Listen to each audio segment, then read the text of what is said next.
नमस्कार मंडळी, अलकास किचनमध्ये तुमचं स्वागत आहे। तर आज आप्पे आणि खोबऱ्याची चटणी बनवलेली आहे। तर व्हिडिओ तुम्ही शेवटपर्यंत बघा।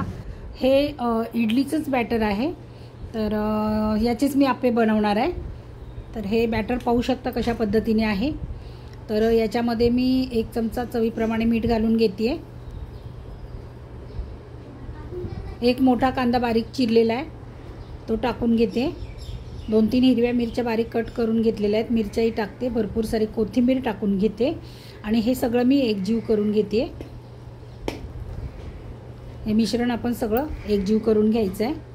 तयार झालेलं आहे मिश्रण, पाहू शकता तुम्ही। आता आपण आप्पे करून घेऊया। तर हे आप्पे पात्र मी ठेवलेलं आहे गॅसवरती आणि ते गरम झालं की आपण त्याला सगळीकडे व्यवस्थित तेल लावून घ्यायचं आहे।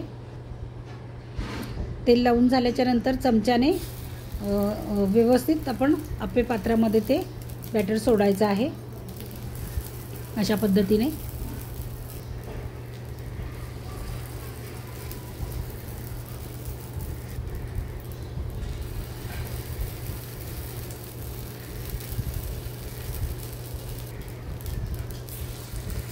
व्यवस्थित सोडून घेते मी बॅटर ते सगळीकडे।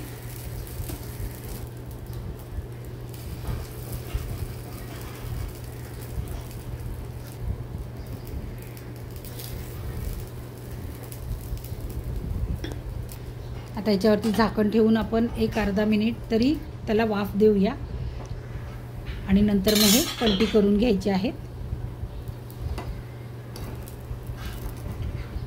छान कलर आलेला आहे, खालच्या बाजूने पाहू शकता तुम्ही, गोल्डन कलर मस्त आलेला आहे। आणि हे आपण दोन्ही साईडने मस्त शेकून घ्यायचे आहेत।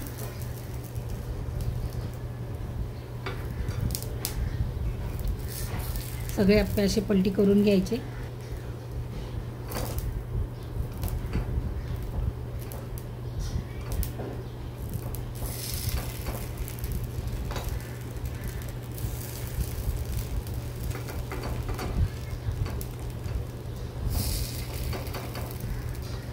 आणि पलटी केल्याच्या नंतर पुन्हा आपण ते एक अर्धा मिनिटभर तरी ठेवून देऊया, म्हणजे ते खालच्या बाजूने पण व्यवस्थित शेकले जातात। आणि त्याच्यानंतर आपण हे आप्पे काढून घ्यायचे। छान झालेले आहेत आप्पे, पाहू शकता तुम्ही। दोन्ही बाजूने व्यवस्थित शेकले गेलेले आहेत।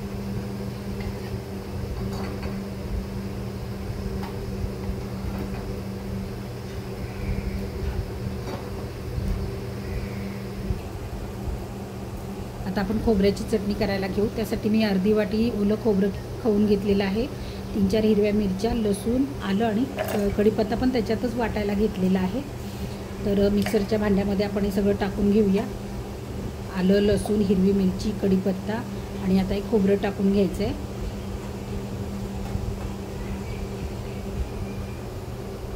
वरून थोडीशी कोथिंबीर टाकायची आणि पाणी थोडंसं टाकून आपण हे मिक्सरला लावून घेऊया। आता चटणी बारीक करून घेऊया।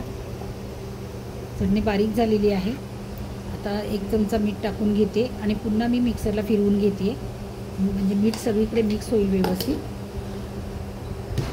चटणी आपली तयार झालेली आहे। आपण तडका देऊया आता। त्यासाठी मी तडका पॅन ठेवलेला आहे गॅसवरती।